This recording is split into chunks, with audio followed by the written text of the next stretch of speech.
namun kenapa Anda malah bertanya kepadaku tentang suamiku? Kemudian dijawab oleh Syekh, ya, yakni Syekh tadi menjawab, wahai putriku, ya, ketahuilah bahwasanya kenapa ada sejumlah wanita yang tidak bisa lagi merasakan manisnya atau nikmatnya keimanan dan lezatnya ketaatan, ya, serta nikmatnya ketika beribadah.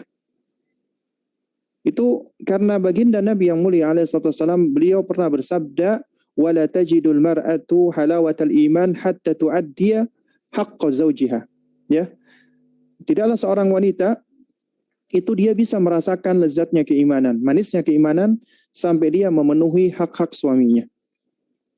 Nah, lalu kemudian ya sang Syekh tadi menerangkan ada hak-hak suami yang harus ditunaikan oleh seorang wanita, yang mana apabila ya wanita menunaikan hak-hak suaminya, maka wanita itu dia akan kembali merasakan nikmatnya ya ketaatan tadi, lezatnya keimanan tadi.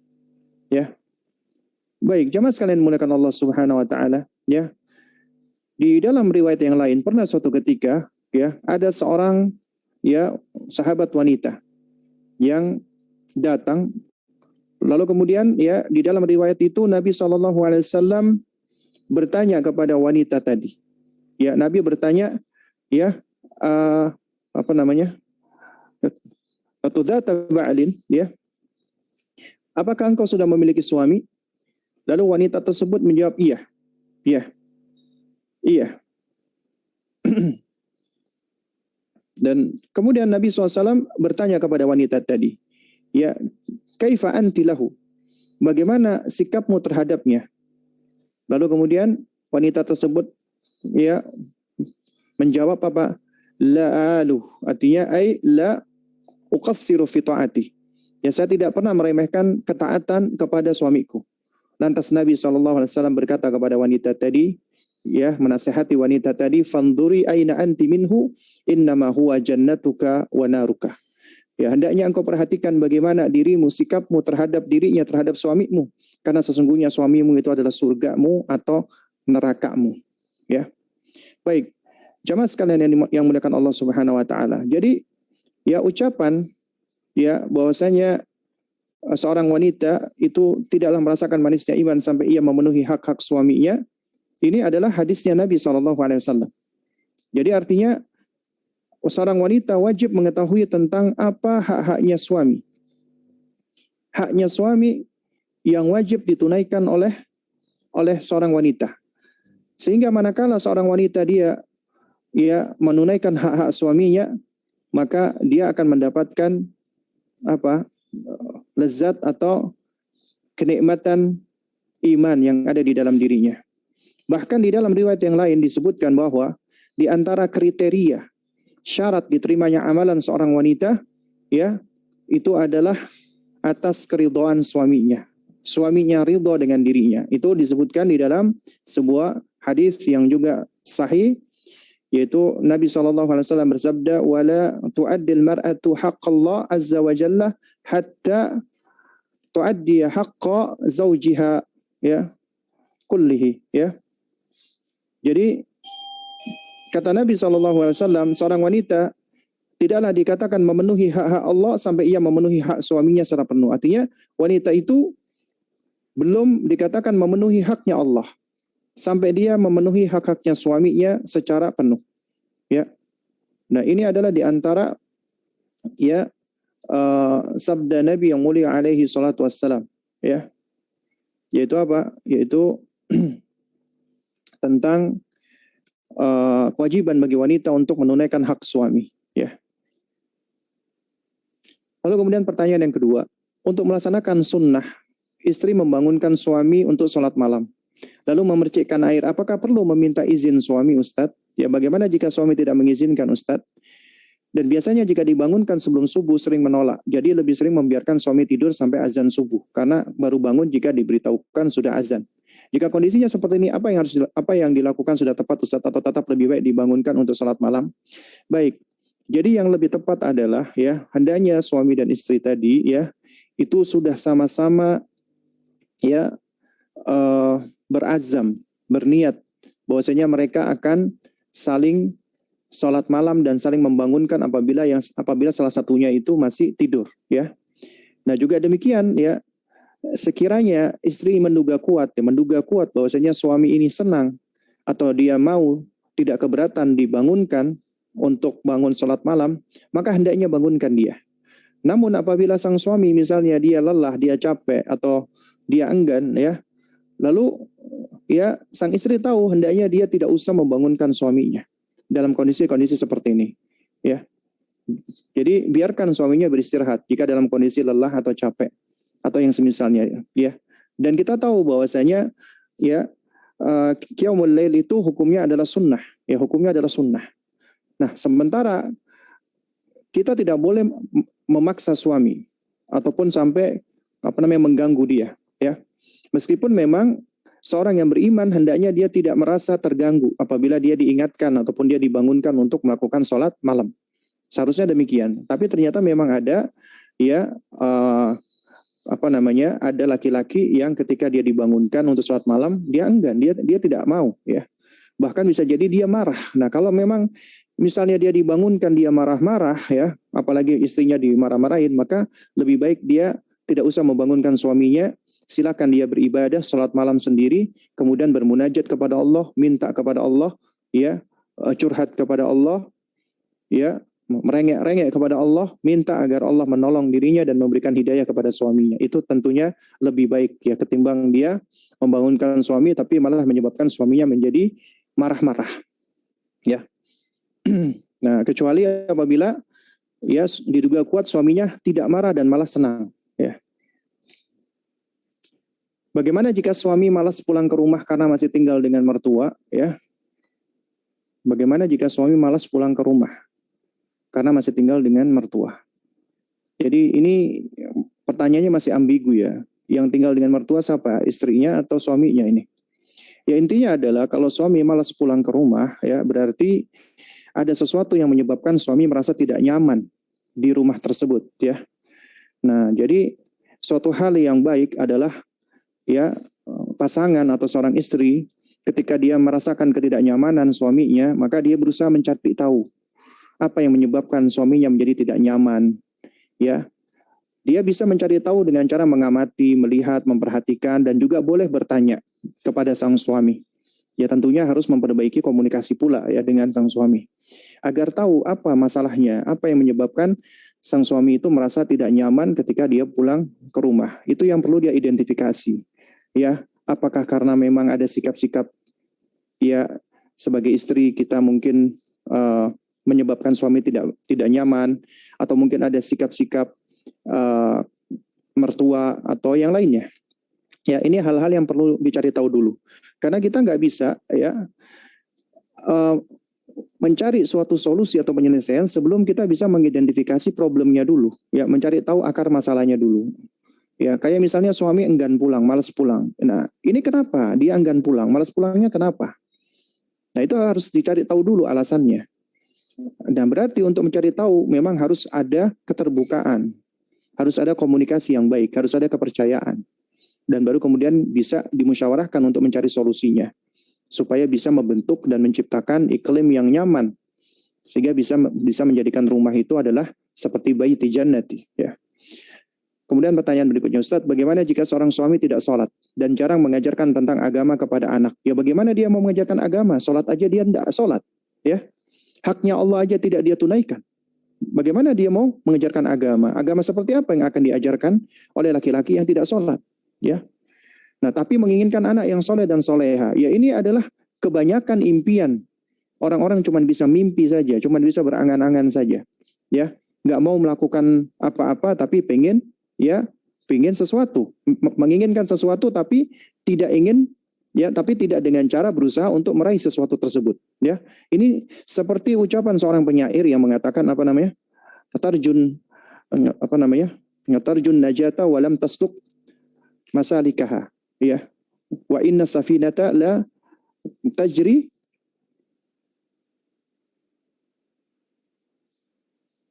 alal yabis, ya, atau kama qila, ya, yaitu artinya adalah, ya, tarjun najata walam yasluk masalikaha, ya, engkau menginginkan suatu kesuksesan, keberhasilan, tapi engkau tidak mengikuti jalannya. Engkau tidak berjalan meniti di atasnya. Engkau ingin sesuatu tapi engkau tidak berusaha. Intinya seperti itu, ya. Kemudian dikatakan inna safinata la tajri 'alal yabis. Sesungguhnya perahu atau bahtera itu enggak bisa berjalan di atas daratan. Artinya, ya, perahu ataupun kapal dia memiliki jalur, dia sudah punya jalan. Ya, jalannya adalah berjalan di atas lautan. Enggak bisa dia jalan di atas daratan. Di atas daratan dia akan stuck, berhenti. Dia nggak akan bisa bergerak. Ya. Nah, ini juga sama. Orang-orang yang dia tidak pernah melakukan ibadah, bahkan meninggalkan sholat, pengen anaknya soleh dan solehah. Ya, ini cuma impian belaka yang seperti ini. Memang hidayah di tangan Allah. Bisa jadi Allah berikan hidayah kepada anaknya. Ya. Tapi kalau kita bicara tentang sunnah kauniyah Allah, di situ ada hukum sebab, akibat, ya. Dan al-jaza' min jinsil amal, ya, bahwasanya balasan itu sesuai dengan jenis amalnya. Juga demikian, ya, apa yang dilakukan oleh orang tua itu juga mempengaruhi anak-anaknya.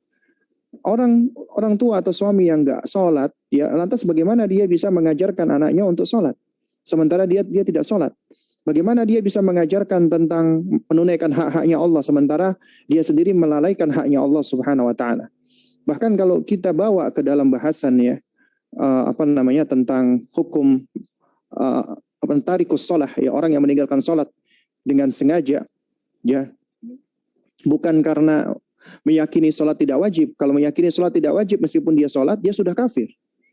Orang sholat tapi dia meyakini sholat tidak wajib, dia sudah kafir, murtad, keluar dari Islam. Lalu bagaimana dengan orang yang tidak sholat tapi dia meyakini sholat itu wajib? Memang ulama berbeda pendapat.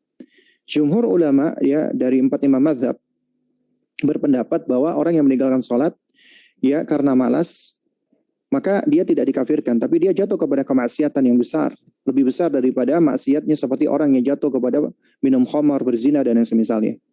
Nah, sebagian ulama lagi itu pendapatnya, ya, mazhabnya sebagian dari mazhabnya Imam Ahmad bin Hanbal dan juga jumhur mazhab dari para sahabat Nabi, orang yang meninggalkan sholat dengan sengaja maka dia telah kafir. Berangkat dari hadis Nabi SAW yang bersabda, al-ahdu bainana wa bainahum as-salat faman tarakaha faqad kafara. Yang membedakan antara kita dengan mereka adalah salat. Siapa yang meninggalkan salat maka sungguh dia telah kafir. Ya, dia telah keluar dari Islam. Nah, jadi harus diperhatikan ini. Ya, yang pertama adalah kita lebih condong dulu ke pendapat yang mana ini. Ya, apakah orang yang meninggalkan salat dengan sengaja kafirkah ataukah tidak kafir? Kalau kafir selesai masalah. Berarti pernikahan itu pernikahan yang fasakh. Kenapa? Karena sang suami telah murtad. Apabila suami telah murtad, maka pernikahan itu fasakh, terhapus. Jadi tidak lagi berlaku. Nah, namun kalau masih diyakini dia masih muslim, maka, ya, pernikahannya masih sah. Namun sang istri dia diperbolehkan untuk menuntut berpisah dari suami seperti ini apabila itu membahayakan untuk agamanya. Ya, apabila itu bisa menjadikan agamanya riskan lantaran karena suami yang meninggalkan sholat. Bagaimana suami bisa menunaikan haknya istri apabila haknya Allah penciptanya saja tidak ditunaikan?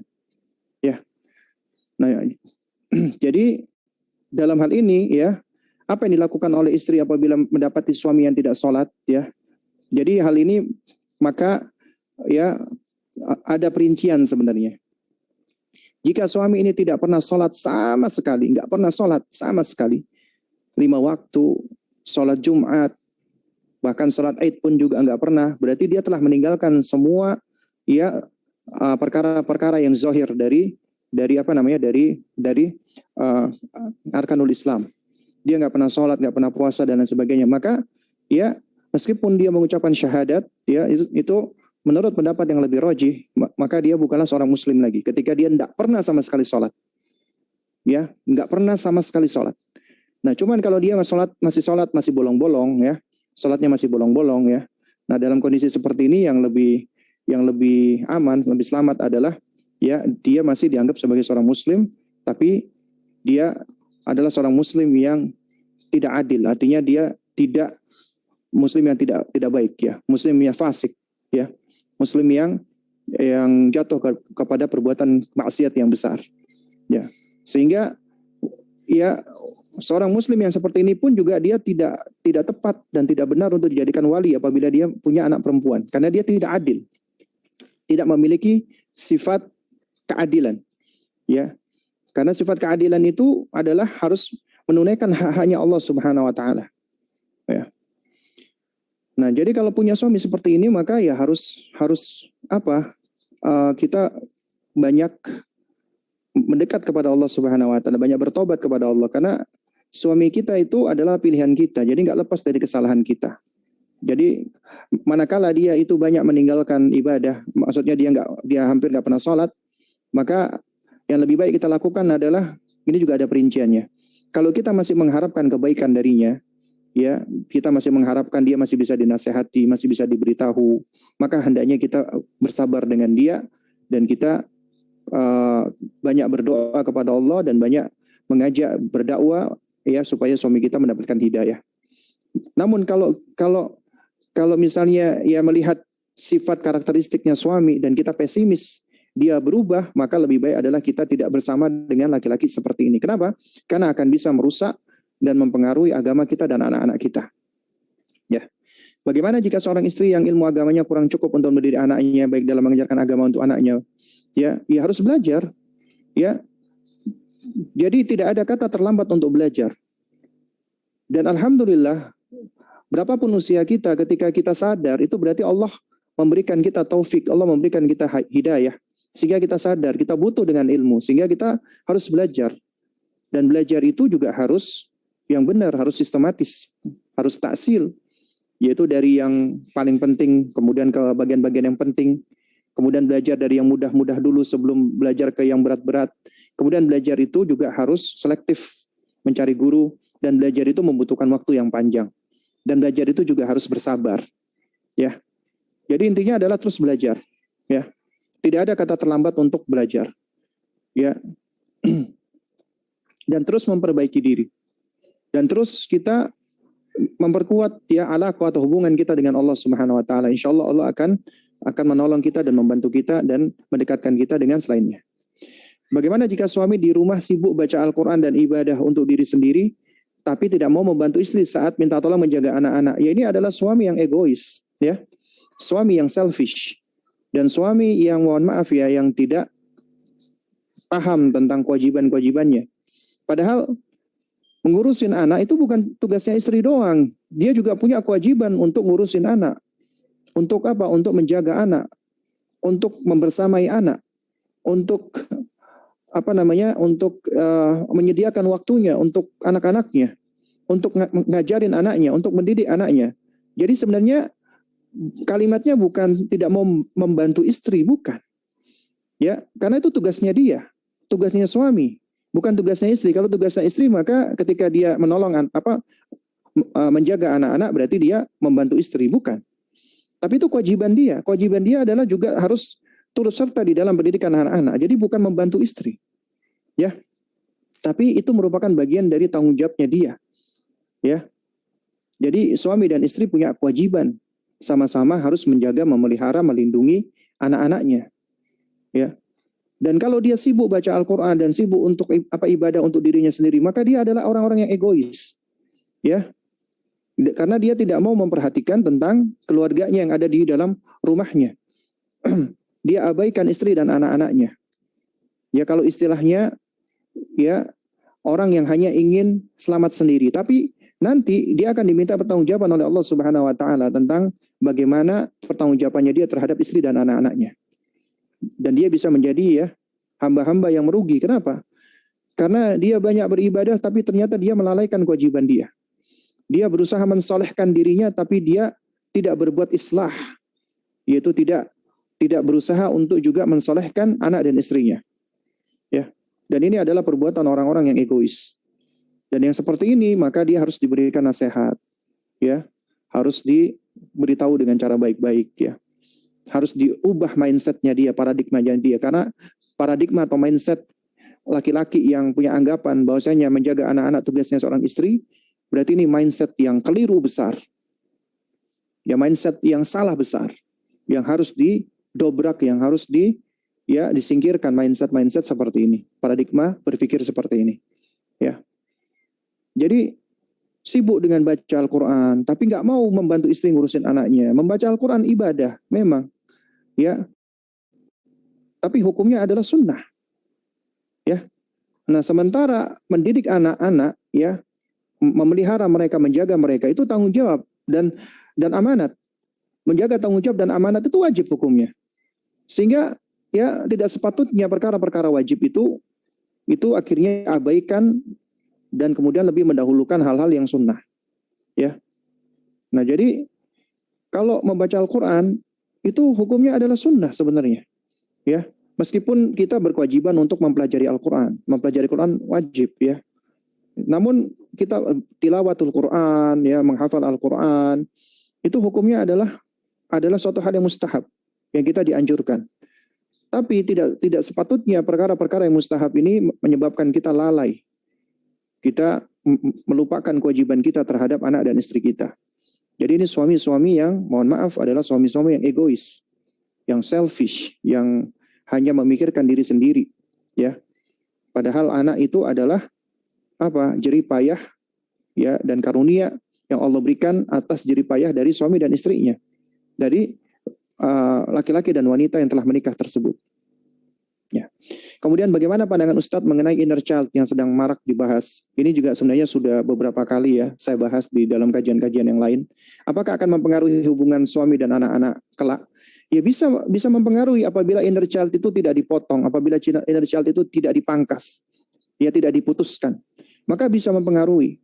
Dan betapa banyak orang-orang dia melakukan perbuatan-perbuatan yang sebenarnya buruk dan jelek itu beralasan dengan alasan inner child. Inner child dijadikan sebagai justifikasi, pembenaran atas perbuatannya. Ya, padahal seseorang ketika dia sadar, ya, taruhlah dia tahu ini adalah inner child, itu inner child-nya tidak dijadikan sebagai sarana justifikasi, sarana pembenaran apa yang dia lakukan. Tapi itu seharusnya ketika dia sadar ini hidayah dari Allah, taufik dari Allah, dia harus putus, dia harus hentikan. Ya, dia harus berdamai dengan inner child-nya, dengan dirinya. Dia harus belajar memaafkan keluarganya, orang tuanya, ya. Dan dia harus juga memaafkan dirinya, ya. Dan dia harus harus memutuskan itu semua. Dan inner child ini obatnya cuma satu, apa? Obatnya adalah semakin mendekat kepada Allah, taqarrub kepada Allah. Untuk mendekat kepada Allah adalah dengan kita lebih banyak mengenal Allah Subhanahu wa taala, mempelajari tauhid dengan tauhid yang benar. Ya. Karena apabila kita semakin mengenal pencipta kita, kita akan semakin mengagungkannya, mencintainya dia, dan kita akan semakin banyak ya, kita akan lebih semangat beribadah, ya. Lalu kemudian ya, dengan kita semakin mengenal pencipta kita, kita akan lebih mengenal tentang entitas diri kita sendiri, ya. Kemudian bagaimana kalau istri tidak pandai memasak? Apakah itu termasuk tidak menjalankan hak suami? Perlu dibedakan ya antara istri tidak pandai memasak dengan tidak mau memasak. Kalau tidak mau memasak, padahal suaminya kepengen makan masakan istri, tapi suaminya nggak mau masak, ya maka ini bisa jadi istri itu abai, ya, ataupun istri itu juga dia tidak mau melayani suami, tidak mau berkhidmat terhadap suami. Meskipun memang di dalam bab fikih, ya, itu memang ada sebagian ulama yang berpendapat kewajiban untuk memberikan makan, ya, nafkah dalam bentuk makanan adalah kewajiban suami. Ya, sampai-sampai makanan itu pun juga makanan yang siap saji. Artinya, ya, haknya istri, maksud saya haknya seorang istri, ya, itu adalah dia diberikan nafkah. Nafkah pakaian, nafkah rumah tempat tinggal, nafkah makanan, ya. Dan makanan pun juga itu adalah yang sudah siap saji. Ya, sehingga sebagian ulama-ulama dari sejumlah mazhab itu berpendapat bahwasanya kewajiban suami untuk menyiapkan makanan yang sudah siap, yaitu entah dengan cara membayar ataupun memakai jasa khadim, ya, ataupun pembantu atau yang semisalnya. Ini akwal, ya, pendapat sebagian ulama, ya. Dan pendapat ulama, akwalul ulama itu, ya, bukanlah dalil itu sendiri. Jadi pendapat ulama bukanlah dalil. Jadi kita tidak berdalil dengan pendapat ulama, tapi kita melihat pendapat ulama, kita lihat dalilnya, ya. Nah, kalau kita perhatikan dari dari Rasulullah dan putri-putri beliau dan istri-istri beliau, kita dapati contohnya Fatimah radhiyallahu taala anha, itu adalah seorang wanita yang paling salihah, ya. Bahkan termasuk salah satu wanita yang terkemuka dari wanita-wanita ahli surga, ya. Dan Fatimah radhiyallahu taala anha adalah putrinya Rasulullah. Dan beliau adalah wanita yang bekerja. Beliau itu harus menimba air sendiri. Beliau memukul menumbuk, maksud saya menumbuk tepung, hingga tangan-tangan beliau itu disebutkan di dalam sejumlah riwayat sebagai seorang wanita, tangannya itu tangan yang kasar, yang ngapal karena banyak bekerja, ya. Sampai pernah suatu ketika, ya, Fatimah sendiri minta kepada Rasulullah agar supaya dikasih budak atau dikasih asisten rumah tangga atau khadim, ya. Namun Rasulullah tidak mampu untuk memberikannya, ya. Nah, jadi jamaah sekalian dimuliakan Allah SWT. Kalau kita juga lihat riwayat-riwayat, ya, itu tentang pentingnya atau wajibnya wanita-wanita untuk menunaikan hak-haknya suami, melayani suami, ya. Maka ini menunjukkan bahwasanya apabila suami itu menginginkan misalnya makanan, hendaknya istri, ya, berusaha untuk memenuhinya, melayaninya, ya. Nah, jadi kalau istri tidak pandai memasak, apakah dianggap tidak menjalankan hak suami? Enggak. Ya, tidak pandai berbeda dengan tidak mau. Ada wanita-wanita yang nggak mau masak. Suaminya kepengen istrinya memasakkan untuk dirinya, dia nggak mau. Ya, dia tidak mau, dia menolaknya. Maka ini yang bisa masuk ke dalam bab dia tidak mau menjalankan hak suami. Tapi kalau wanita tidak pandai memasak, maka ini beda lagi. Tidak pandai bukan artinya tidak bisa memasak. Perlu Anda ketahui, ya, manusia itu Allah karuniakan kemampuan untuk bisa meraih suatu skill. Dengan cara dia berusaha mengulang-ulang dan mencoba, melatih dirinya. Insya Allah pasti bisa. Dan seorang wanita yang pintar masak pun juga dia nggak serta-merta tiba-tiba pintar masak. Itu juga dia lakukan dengan adanya usaha, upaya. Ya.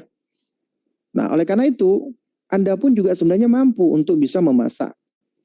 Dan memasak itu nggak mesti harus enak. Karena enak itu suatu hal yang relatif. Tapi Anda perlu memasak sesuatu yang disukai oleh suami. Kalau Anda ingin menyenangkan suami, maka ikuti seleranya dia, selera suami. Ya. Jadi Anda perlu belajar. Anda bisa insya Allah belajar. Belajar masak itu bisa. Dan itu mudah. Asalkan kita niat dan kita mau untuk berusaha dan kita mau untuk mengulang-ulang. Dan kemudian kita minta pandangan suami. Ya. Kita minta dia untuk ngicipin apa yang kurang. Akhirnya dengan berjalannya waktu kita terus berusaha, akhirnya kita akan bisa, ya, mencapai suatu titik di mana, ya, rasa atau taste itu akan pas insya Allah. Ya. Dan kalau perlu belajar dari ummahat yang lain, dari ibu mertua, dari ibu kita yang pintar masak, atau dari orang-orang lain. Ya. Jadi ini adalah suatu hal yang bisa dipelajari. Oleh karena itu bukanlah menjadi alasan wanita beranggapan tidak pandai memasak. Tidak pandai memasak. Ya. Karena memasak itu sebenarnya tidak membutuhkan kepandaian, tapi membutuhkan usaha dan upaya. Ya. Nanti akan membentuk skill. Kita akan bisa memiliki keahlian memasak. Karena Allah sudah berikan kemampuan dia kepada manusia untuk bisa meraih atau memperoleh skill. Asalkan mau berusaha, mau untuk belajar memasak. Bagaimana caranya menasihati suami yang suka terima telepon dari wanita lain? Wanita itu mantan calon kakak ipar. Loh, kok mantan calon sebenarnya? Wanita itu mantan calon kakak ipar. Wanita itu mantannya calon kakak ipar yang sudah dianggap kakak sendiri oleh suami. Ya, intinya dia bukanlah mahram bagi sang suami tersebut. Maka ya kita nasihati, nggak boleh, ya, berhubungan dengan yang bukan mahram. Ya, apalagi dianggap seperti kakak sendiri, itu nggak benar, nggak boleh, ya. Karena, ya, yang namanya hubungan kakak adik adalah hubungan yang seharusnya berangkat dari hubungan yang dari mahram, karena dari situ aman, ya. Artinya, ya, dengan hubungan kemahraman maka dia nggak boleh menikah. Tapi kalau wanita itu adalah wanita yang asing, yang ajdabi, bukan mahram, maka nggak boleh, apalagi sampai telepon-teleponan ya. Jadi ya kita kasih tahu dulu dari hal yang paling mendasar dulu, bahwasanya apa? Bahwasanya wanita itu bukan mahram. Karena itu juga nggak boleh kita menganggap kakak. Nah sekarang bagaimana ya menurut suami kalau seandainya sang istri ini misalnya dia telepon-teleponan dengan laki-laki lain, lalu kemudian laki-lakinya itu dianggap kakak, itu suatu hal yang nggak benar, suatu hal yang nggak baik kan. Jadi gini ya, ini bukan artinya Anda ngancam suami seperti itu, tidak ya. Ya, saya tidak pernah mengajarkan seperti itu, bukan. Ya, cuman di sini yang ingin saya sampaikan adalah belajar berempati. Ya, belajar berempati. Artinya kalau misalnya ada laki-laki yang seperti ini, maka Anda belajar berempati. Bagaimana kalau sekiranya istri Anda, ya, dia misalnya berhubungan sama laki-laki lain, kemudian dia beralasan laki-laki itu adalah siapa? Adalah kakaknya sendiri, padahal bukan. Ya. Nah juga demikian, ya, ketika Anda misalnya berhubungan dengan wanita tersebut bukan mahram, apa tujuan Anda sebenarnya? Maka ini juga nggak bisa lepas dari hajatnya, apa kebutuhan, ya. Nah apalagi kalau sampai dikatakan telepon-teleponan, ya, suka terima telepon, ya. Nah cuman kalau sesekali terima telepon memang ada hajatnya, maka itu suatu hal yang kita ya tidak sepatutnya merasa marah ataupun cemburu ya. Kalau memang ada hajatnya, tapi kalau sering suka dan sampai telepon-teleponan panjang lebar, curhat-curhatan, kemudian sampai tanpa romantis dan misalnya, nah ini yang berbahaya sebenarnya. Ya wallahu a'lam bishawab. Baik, mungkin kita buka dulu yang ingin bertanya langsung sebelum kita masuk ke pertanyaan berikutnya yang sudah ada dikumpulkan ini. Ya silakan yang ingin bertanya secara langsung. Silakan raise hand ya. Kalau belum ada, saya akan lanjutkan lagi nih. Sudah ada, Ustaz? Oh ya, silakan ya. Tafadholi Ukhti Maria.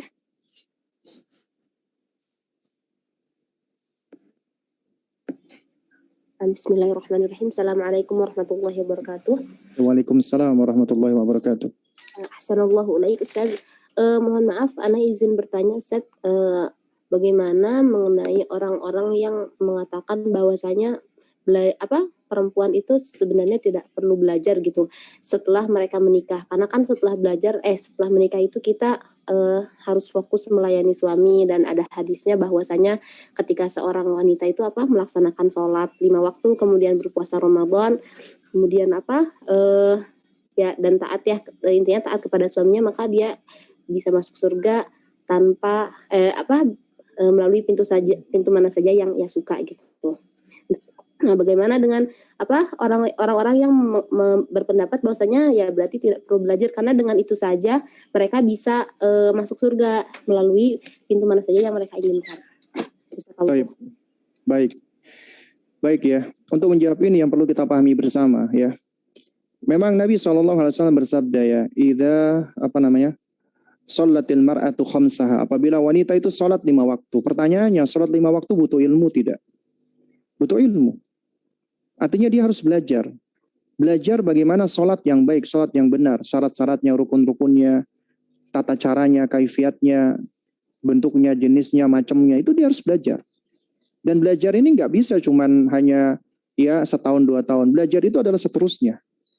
Menuntut ilmu itu adalah sampai meninggal dunia. Siapapun itu, mau laki-laki ataupun wanita. Apalagi belajar tentang akidah. Kemudian juga as-shamat syahroha. Kemudian dia kemudian dia berpuasa selama sebulan penuh. Wanita itu nggak bisa puasa terus menerus selama 1 bulan. Pasti akan ada bolong-bolongnya bagi wanita yang sudah balik. Ya. Bagi wanita yang sudah balik dan belum menopause, karena dia pasti mengalami menstruasi. Tapi termasuk wanita-wanita yang menstruasi kemudian dia mengqadha hutang puasanya, maka dia sudah dianggap wasamat syahroha. Nah, oleh karena itu berpuasa juga butuh ilmu, butuh belajar, ya. Kemudian juga hafidhat farjaha, dia menjaga kemaluannya, dia menjaga kesuciannya, itu juga butuh ilmu. Kemudian ta'at ba'laha, ta'at zaujaha. Dia menaati kemudian dia menaati suaminya. Dalam hal ketaatan juga istri butuh ilmu. Bahkan kalau kita perhatikan, ya, kebutuhan manusia terhadap ilmu, ya, apalagi ilmu yang paling penting, itu adalah suatu hal yang bersifat doruri, ya. Bahkan termasuk haknya wanita. Wanita itu memiliki hak untuk belajar, menuntut ilmu. Karena itu apabila, ya, wanita itu menikah, siapa yang berkewajiban untuk mendidik wanita tadi, ngajarin wanita tadi? Tidak lain dan tidak bukan adalah suami. Boleh suami melarang istrinya belajar dari orang lain asalkan dia sudah bisa memenuhi kebutuhan ilmu. Dia bisa ngajari istrinya. Boleh. Kalau suaminya dia mampu ngajari istrinya, ya, perkara-perkara yang memang wajib diketahui, ya, dan juga perkara-perkara praktik, ya, praktikal, ya, termasuk juga mendidik anak dan yang semisalnya, itu bisa dipenuhi oleh suaminya, maka ya berarti sudah cukup. Nggak perlu istrinya belajar ke yang lainnya. Tapi kalau suaminya nggak bisa memenuhi itu semua, kemudian melarang istrinya, berarti ini nggak benar, ya. Karena ilmu itu adalah, ya, jembatan yang akan menghantarkan seseorang menuju ke surga Allah Subhanahu Wa Taala. Ya, bahkan inilah yang akan mempermudah seorang hamba untuk bisa masuk ke dalam surganya Allah Subhanahu Wa Taala. Karena masuk ke dalam jannah itu di situ tuh, ya, butuh jalan, ada jembatannya, yaitu harus dengan melalui ilmu syar'i. Nah, karena itu memang di sini ada perincian-perinciannya.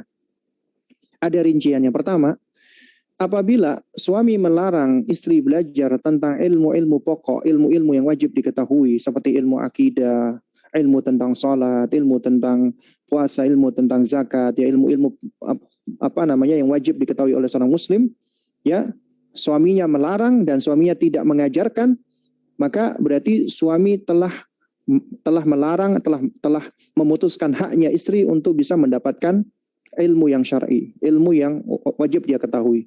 Sehingga, ya, larangan suami ini adalah larangan di dalam perkara yang tidak ma'ruf. Ya, jadi larangan ini adalah larangan di dalam perkara yang mungkar.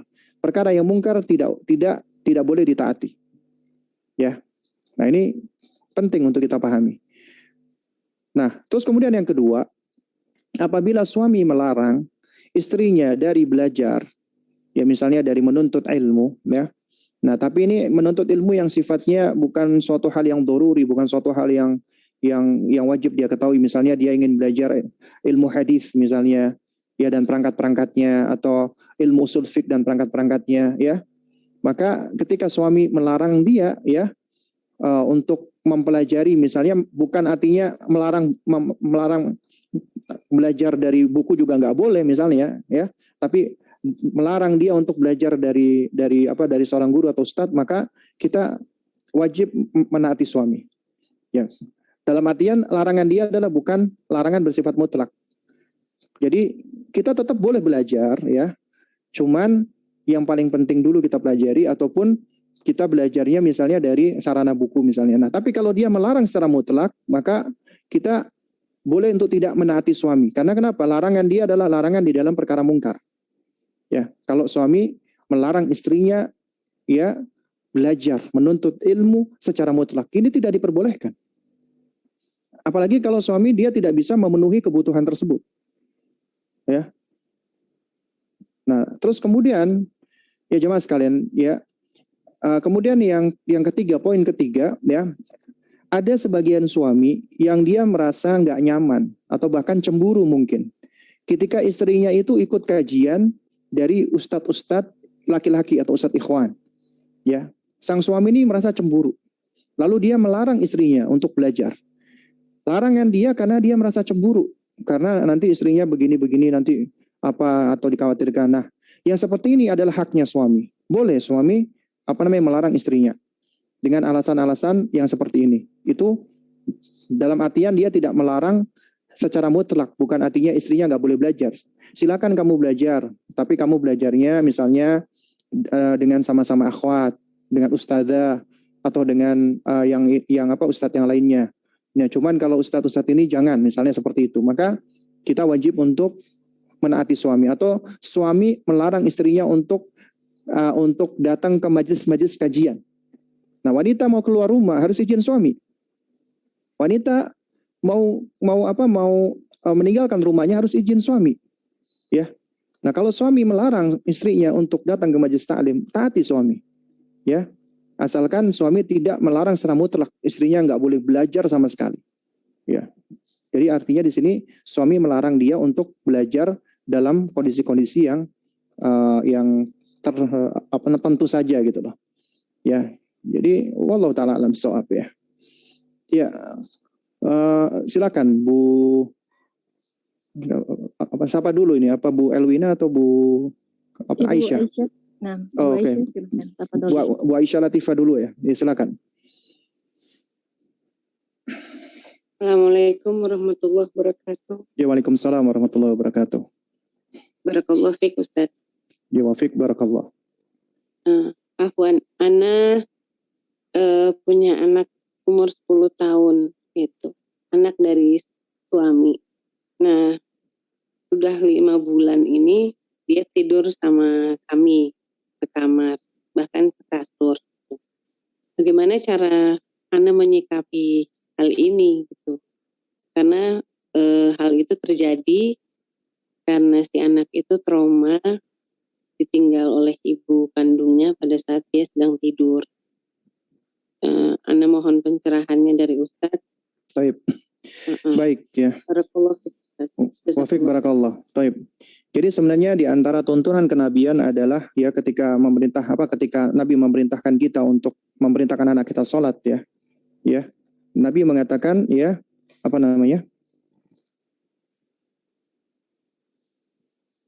wadribuhum 'alaiha wa hum abna'u ashrin wa ngafarrikuhum bainal madaji. Ya, pukullah anakmu kalau udah usia 10 tahun kalau dia enggak sholat. Kemudian Nabi mengatakan wa farrikuhum bainal madaji. Kemudian pisahkanlah mereka dari tempat-tempat tidur mereka. Memisahkan mereka dari tempat-tempat tidur mereka. Di sini memang ada perincian-perincian dan ada khilaf di antara para ulama. Ada sebagian ulama berpendapat ya kata wa farriqu, kata waw ini atofnya ke perintah yang pertama, yaitu ya muru abna'akum bisolah wa hum abna'u sab'i sinin. Artinya perintahkan anakmu di usia 7 tahun untuk sholat. Nah berarti kata waw ini atofnya ke usia 7 tahun. Berarti anak sudah dipisahkan tempat tidurnya di usia 7 tahun. Lalu ada lagi sebagian ulama yang berpendapat wawnya atofnya ke frase yang kedua, frase yang paling dekat, yaitu pukullah anakmu dan pukullah anakmu ya ketika nggak mau sholat di usia 10 tahun. Wallahu alam, pendapat yang lebih kuat dari kaidah bahasa adalah ini, yaitu karena dia seharusnya kata waw atofnya itu mengikuti ke kata yang paling dekat. Ya, jadi setidaknya di usia 10 tahun anak harus sudah dipisahkan.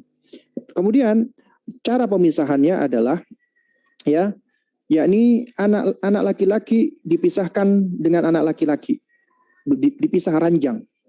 Anak perempuan dan anak laki-laki itu kalau bisa dipisah dengan sekat atau pisah kamar atau pisah sekat. Kalau misalnya tidak memungkinkan karena rumahnya kecil misalnya, maka ya anak laki-laki boleh ya satu dipan dengan anak laki-laki tapi dipisahkan dengan selimut yang berbeda, tidak dalam satu selimut. Dan adapun anak perempuan maka harus dipisahkan dengan dipan atau diberikan sekat, tidak bercampur dengan anak laki-laki ya. Nah, terus kemudian juga di antara yang harus dipisahkan adalah tidurnya anak dengan orang tuanya. Jadi orang tua juga hendaknya sudah berpisah tidur dengan anaknya. Ya. Nah, dalam kejadian tadi ya dari penanya, anak ini udah usia 10 tahun. Memang seharusnya dia sudah bisa tidur sendiri. Dia sudah bisa tidur sendiri dan dia seharusnya sudah bisa mandiri ya, karena ini usia hazawar. Nah, namun dikarenakan ya ada sesuatu dalam hal ini anak ini mengalami traumatis ya, dia trauma, ditinggal oleh ibu kandungnya ketika dia lagi tidur sehingga dia menjadi trauma. Dan trauma ini menyebabkan dia merasa khawatir, takut apabila sang ibu sambungnya tadi atau ya ibunya tadi itu atau bapaknya mungkin ya itu akan meninggalkan dia, sehingga akhirnya dia kepingin tidur bersama dengan bapak dan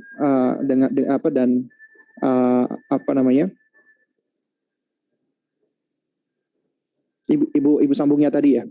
Ini mohon maaf ya kalau di luar itu sangat gaduh sekali ya, sangat ribut sekali ya. Mudah-mudahan suaranya nggak masuk ya. Baik.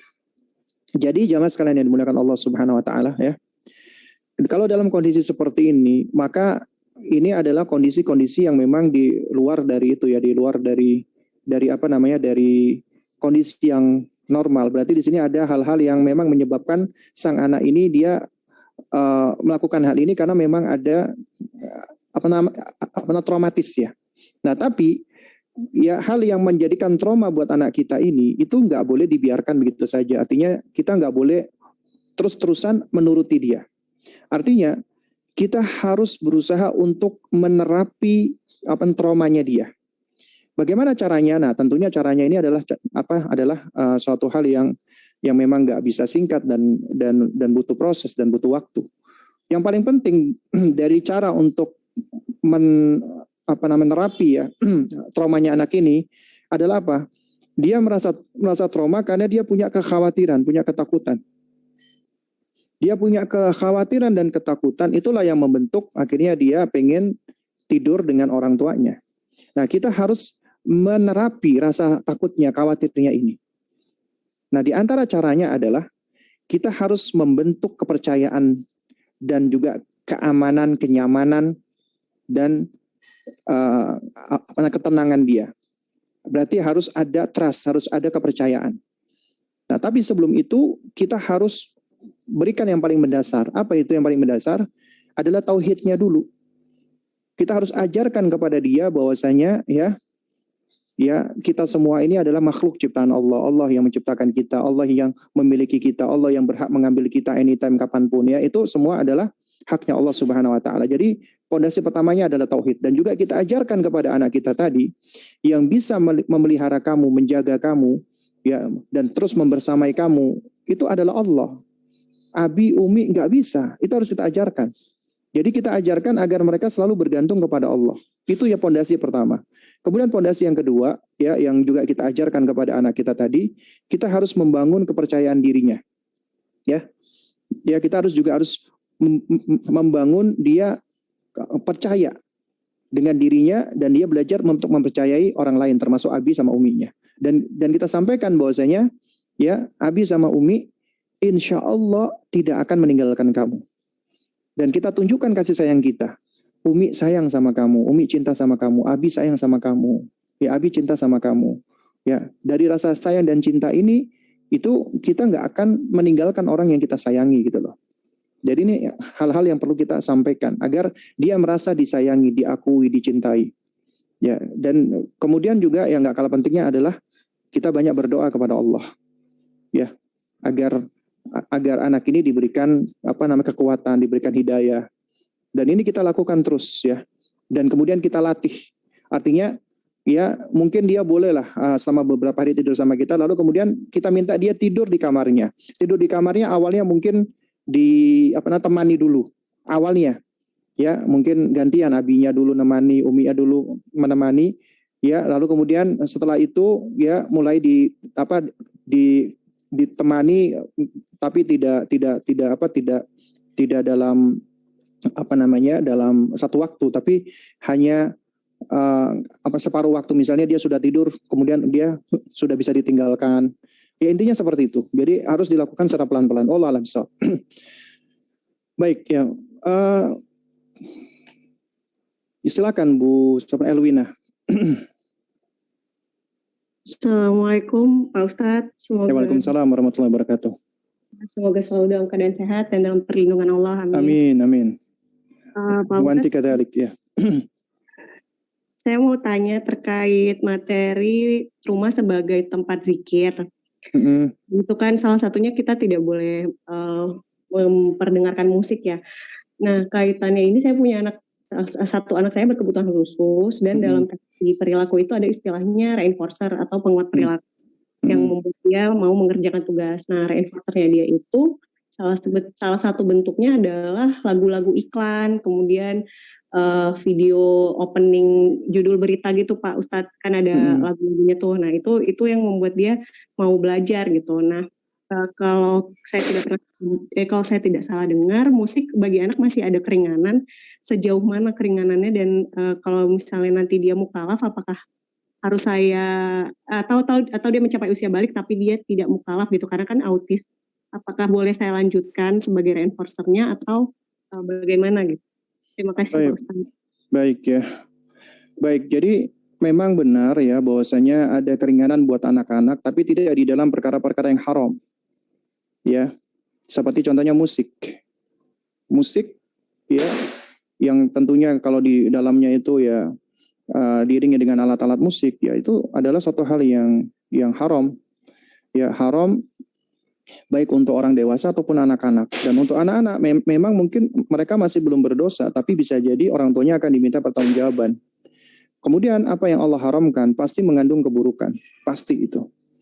Ya meskipun mungkin menurut sebagian manusia bisa mensugesti, bisa memberikan ketenangan, itu semua adalah hal-hal yang sebenarnya kita yakini itu semua palsu, itu tidak benar. Ya. Nah juga demikian, kalau seandainya musik dijadikan sebagai sarana ataupun metode untuk menerapi anak-anak kita ya, misalnya dengan musik-musik ya. Jadi sebenarnya begini ya, ini kan metode-metode yang berangkat dari bukan dari Islam ya, metode dari orang-orang kafir ya. Dan kemudian anak-anak kita yang berkebutuhan khusus tadi, misalnya yang autis tadi, itu dikarenakan dia sudah disugesti duluan dengan musik, akhirnya dia mau melakukan, dia mau belajar. Kenapa? Karena dia sudah diberikan sugesti duluan. Dan memang suatu hal yang sedikit lebih sulit ya ketika dia sudah diberikan pijakan sugesti dengan musik, kemudian tiba-tiba diganti, itu juga suatu hal yang nggak mudah, tapi bukan artinya nggak bisa. Ya. Malah yang seharusnya lebih baik adalah ketika kita ingin memberikan reinforce ya kepada anak-anak kita tadi, itu sebenarnya yang bisa menjadi pendorong kuat itu seharusnya adalah tidak kita berikan musik. Namun yang lebih baik adalah kita malah berikan kalamullah, firman-firman Allah Subhanahu wa taala ya.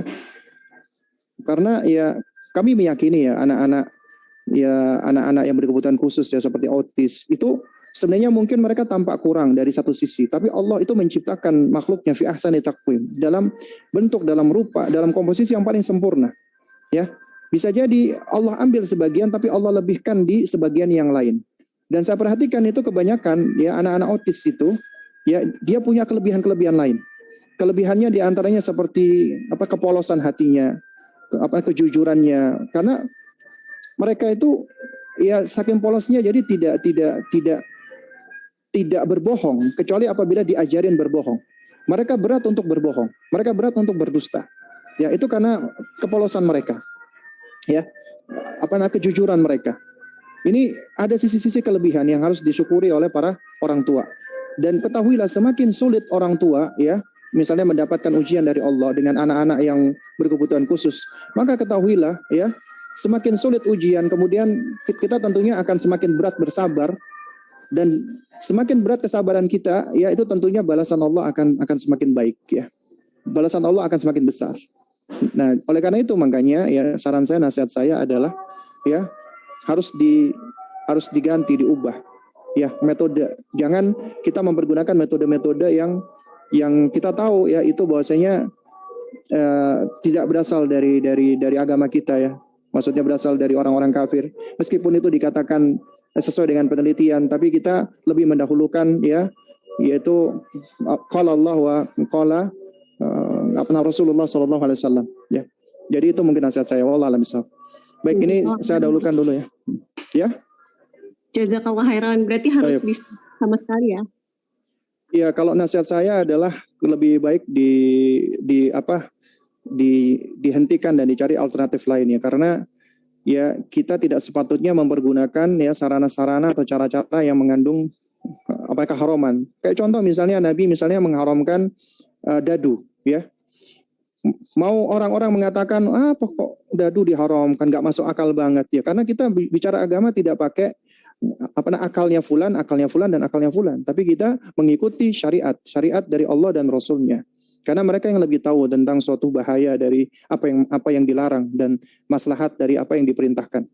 Nah, jadi ya dikarenakan Rasulullah mengharamkan dadu, maka kita nggak mengajak anak-anak kita bermain dengan dadu, meskipun katanya dadu itu nanti bisa melatih melatih motorik halus lah, melatih konsentrasi, melatih berhitung, melatih logik ini dan itu sebagainya, maka kita tidak mendahulukan ya ilmu-ilmu manusia ini tadi, ya, tapi kita lebih mendahulukan ya yang berasal dari Rasulullah. Karena apa yang berasal dari Rasulullah itu adalah wahyu dari Allah Subhanahu wa taala.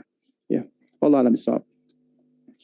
Kemudian ketika ta'aruf ternyata kita menemukan sifat calon yang agak emosian. Tapi dari info keluarganya bilang setelah ikut pengajian sunnah dia sudah mulai untuk mengontrol emosinya. Apakah sifat tersebut dapat berkurang nantinya setelah menikah Ustadz? Karena anak ragu untuk melanjutkan karena masalah emosi tersebut. Baik, yang perlu dipahami bersama ini agak emosian seperti apa. Yang perlu kita ketahui juga ya bahwasanya ya orang-orang yang dia mungkin pemarah ya, taruhlah seperti itu kan. Ya itu memang dikarenakan dia belum mampu untuk mengenali emosi, untuk mengendalikan emosinya. Tapi biasanya ketika seseorang itu belajar, ya dia menuntut ilmu, dia belajar, itu dia bisa melatih emosinya sehingga dia lebih bisa mengendalikan emosinya. Ya, karena ya orang-orang yang tidak bisa mengendalikan emosi ini memang nggak bisa lepas dari faktor pendidikan, faktor pola asuh. Ya, dan biasanya dengan hidayah dari Allah Subhanahu wa taala ketika dia ngaji, dia belajar, nah itu biasanya dia akan lebih mampu untuk mengendalikan, memanage dan mengontrol emosinya. Nah, jadi kalau Anda lihat dia ini belajarnya bagus, ngajinya bagus ya. Terus lalu kemudian Anda telah sholat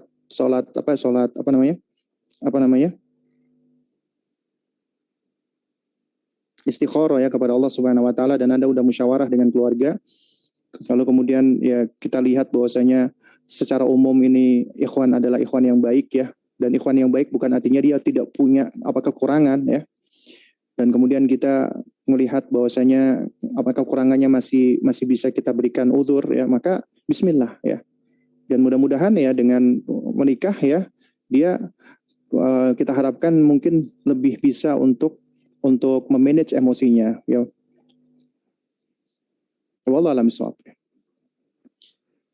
Kemudian yang kedua, apakah tidak mengapa jika kita sebagai akhwat sangat selektif dalam memilih suami karena anak takut gegabah? Karena beberapa kali ta'aruf mengetahui bahwa akhlaknya tidak baik, seperti sering kumpul dengan teman-teman wanitanya dan ada yang masih mengikuti artis di sosmed yang membuka aurat. Apakah boleh memberikan standar seperti laki-laki yang bisa menentukan pandangan Ustadz? Ya boleh.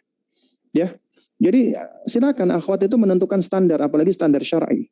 Dan Anda boleh untuk melihat ya, mencari tahu tentang si ikhwan ini. Anda cari tahu informasinya. Jadi juga termasuk dari media-media sosialnya karena di situ ada jejak-jejak digital. Meskipun ya itu nggak bisa dijadikan acuan utama ya. Cuman ketika Anda melihat ya ada hal-hal yang memang Anda tidak serak dengannya, lalu kemudian Anda itu ingin berhati-hati, itu satu hal yang boleh-boleh saja dan bahkan baik ya. Wallahu a'lam bishawab. Qadarullah saya janda dan sedang uslah. Apa uslah ini? Nah, ini mungkin ya uzlah ya.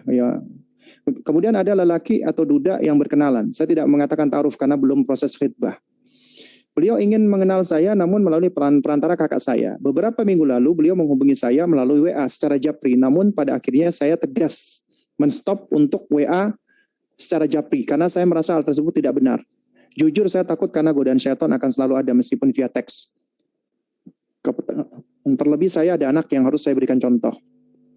Melalui kakak beliau menyampaikan bahwa serius. Namun ketika sempat berkomunikasi dengan saya, beliau lebih cenderung santai, tidak ada target. Pada akhirnya saya stop dan saya memberikan waktu 1 bulan ke depan untuk menentukan pilihan. Apakah yang saya lakukan sudah benar Ustadz? Ya. Jadi intinya ketika Anda ya sedang didekati oleh seorang laki-laki, yang paling penting Anda perhatikan adalah agama dan akhlaknya. Ya, agama dan akhlaknya itu yang paling penting. Kalau dia mendekati melalui kakak Anda, maka Anda bisa minta tolong sama kakak Anda untuk mencarikan informasi yang detail, sedetail-detailnya ya tentang si ikhwan tersebut. Dan suatu hal yang boleh-boleh saja, sah-sah saja ketika Anda ingin menguji dia, artinya dia benar-benar serius enggak misalnya. Ya jadi misalnya istilahnya tuh Anda ya ingin menenangkan diri dulu misalnya, atau Anda ingin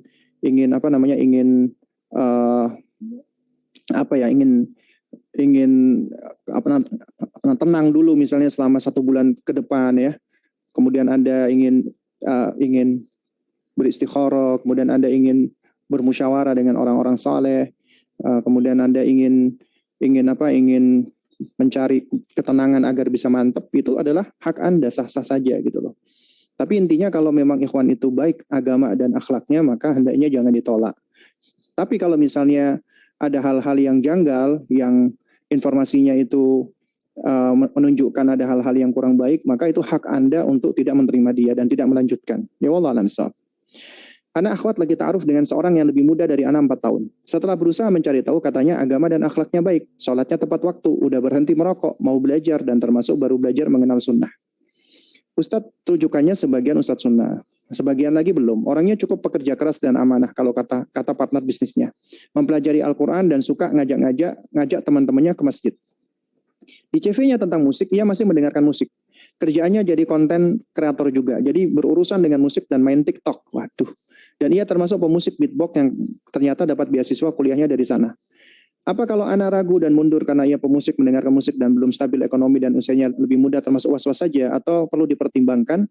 Jadi yang perlu saya sampaikan adalah kalau misalnya usianya lebih muda, maka itu suatu hal yang bukan prinsip. Atau misalnya belum stabil ekonomi, insya Allah Allah yang akan menjadikan kaya kalau menjadi menikah. Tapi yang menjadi prinsip utama adalah ketika dia masih menjadi pemusik, mendengarkan musik, ataupun dia mencari rezeki dari musik ya. Nah, jadi kalau dia memang pemusik, mendengarkan musik dan dia belum atau tidak meninggalkan musik ini, maka lebih baik cari ikhwan yang lain. Wallahu a'lam bishawab. Kemudian pertanyaan yang terakhir ya. Nanti ini pertanyaan berikutnya sepertinya tidak bisa kita jawab dalam kesempatan ini ya. Apakah syariat bolehnya menikahi wanita ahlul kitab itu berlaku untuk wanita Nasrani atau Yahudi sekarang? Jika di dalam syariat kita dianjurkan untuk menikah wanita yang baik agamanya dan pemilihan calon pasangan adalah salah satu hal penting di dalam pendidikan Islam, mengapa dalam syariat diperbolehkan untuk menikahi wanita ahlul kitab padahal seringkali anak-anak mengikuti agama ibunya? Karena ada sebagian orang yang mau menikahi wanita ahlul kitab dan merasa cukup dengan mendakwai istrinya saja. Jika istrinya tidak mau masuk Islam, maka dia sudah merasa cukup. Padahal dari didikan istrinya, itulah muncul anak-anak yang beragama seperti agama istrinya. Baik. Jadi jamaah sekalian muliakan Allah Subhanahu Wa Taala ya.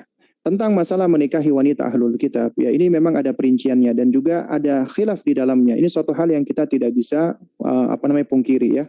Dan khilafnya itu adalah juga khilaf yang cukup mendalam ya. Memang jumhur ulama dari ulama 4 imam mazhab itu mengatakan boleh. Nah, bolehnya ini pun juga ada perinciannya. Ada yang mengatakan boleh dengan makruh, ada yang mengatakan boleh dengan mutlak ya.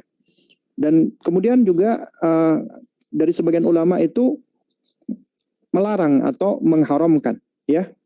Yaitu bahwasanya tidak diperbolehkan ya menikah dengan wanita ahli kitab. Baik yang wanita merdeka atau yang selainnya ya. Ya, dan ini adalah pendapatnya sahabat yang itu Abdullah bin Umar ya radhiyallahu taala anhuma ya. Nah, cuman pendapat kedua ini adalah pendapat yang dikritisi oleh para ulama sebagai pendapat yang kurang kuat. Jadi yang kuat adalah diperbolehkan untuk menikah dengan wanita ahli kitab ya. Nah, cuman itu ya jamaah sekalian muliakan Allah ya.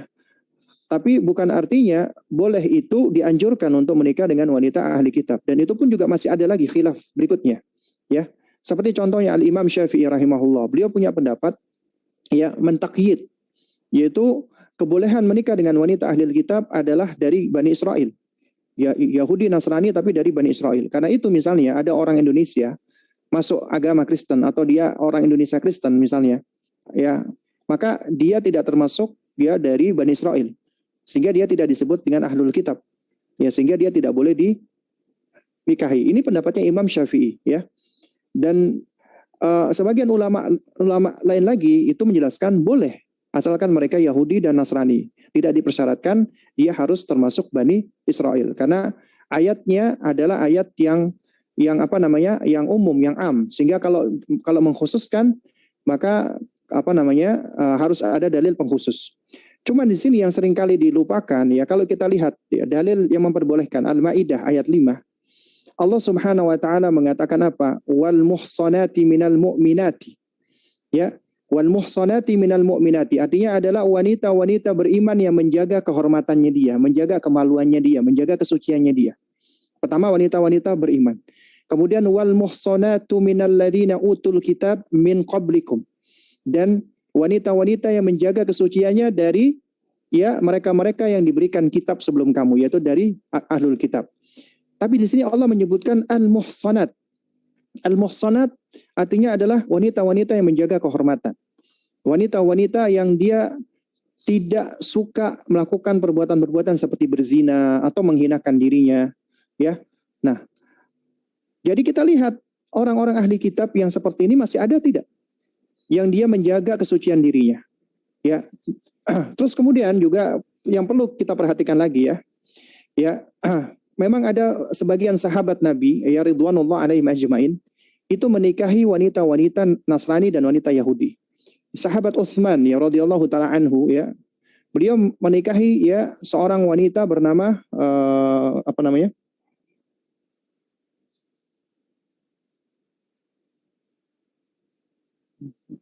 Nah, ini tuh Nailah kalau nggak salah ya. Ya, Utsman menikahi ya wanita Nasrani bernama apa namanya? Nailah. Dari Bani Kalb ya. Makanya Nailah al-Kalbiyah. Tapi kemudian Nailah masuk Islam. Ya. Lalu kemudian Nailah itu masuk Islam. Kemudian juga sahabat yang lain seperti contohnya siapa namanya? Hudzaifah ibnul Yaman menikahi seorang wanita Yahudi. Juga disebutkan akhirnya wanita itu masuk Islam, ya. Terus kemudian juga ketika Hudzaifah ini menikahi wanita Yahudi, ya, itu sahabat Umar radhiyallahu taala anhu itu mengirimkan surat kepada Hudzaifah, ya, meminta kepada Hudzaifah untuk menceraikan istrinya, ya. Nah, lalu kemudian di dalam surat itu ya Sayyiduna Umar mengatakan inni akhsya an tad'ul muslimati ya apa namanya? Tada'ul muslimati wa tankihul muslimat. Aku khawatir perbuatanmu ini wahai Hudzaifah itu akan menyebabkan orang-orang meninggalkan untuk menikahi wanita-wanita muslimah dan malah menikahi wanita-wanita ya ahli kitab. Ini ucapan Umar radhiyallahu taala anhu. Ya. Nah, lalu kemudian Hudzaifah ibnul Yaman beliau menjawab ya apa namanya apa istilahnya kalau sekiranya wanita apa kalau sekiranya ini haram aku akan ceraikan. Kalau sekiranya aku menikah ahlul kitab itu haram ya, maka aku akan menceraikan istriku. Lalu kemudian Sayyiduna Umar menjawab ya, la tidak haram sebenarnya. Ya, walakinni ya akan tetapi aku khawatir kata Umar ya bahwasanya kalian akan mendapatkan wanita-wanita yang jelek dari mereka. Dan juga dikhawatirkan mendapatkan keturunan-keturunan yang dipengaruhi mereka, artinya keturunan yang kafir. Dan ini tentunya adalah suatu hal yang tidak diperbolehkan. Kenapa? Karena anak-anak itu akan menjadi tanggung jawab ayahnya, ya. Sehingga makanya menikahi wanita-wanita ahli kitab itu berat. Di situ ada persyaratannya. Dan hikmahnya adalah kenapa laki-laki diperbolehkan untuk menikah ahli kitab? Karena umumnya laki-laki itu lebih dominan dan lebih bisa mempengaruhi. Umumnya seperti ini. Nah, karena itu hikmahnya adalah supaya bisa mengajak mereka menuju kepada Islam. Tapi kalau malah sebaliknya, maka tentunya ini akan membahayakan. Dan apabila sudah membahayakan agama, maka tentunya tidak diperkenankan kita untuk menikah dengan wanita ahli kitab, apalagi ya sementara wanita-wanita muslimah yang baik, yang mukminah itu masih ada dan masih banyak. Ya, wallahu taala a'lam bishawab. Ya. Baik, ini dikarenakan sudah pukul 5 lewat 1/4 ya. Jadi mungkin kita cukupkan dulu sampai di sini. Insya Allah nanti kita lanjutkan di hari Senin ya. Nanti ini pertanyaan yang belum dijawab, insya Allah akan kita jawab di kesempatan berikutnya ya. Baik, ini mungkin yang dapat saya sampaikan. Kurang lebihnya saya mohon maaf apabila ada hal-hal yang kurang berkenan. Yang hak datangnya dari Allah, yang batil datangnya dari diri saya pribadi. Ya, untuk penutup majelis saya kembalikan kepada moderator kita.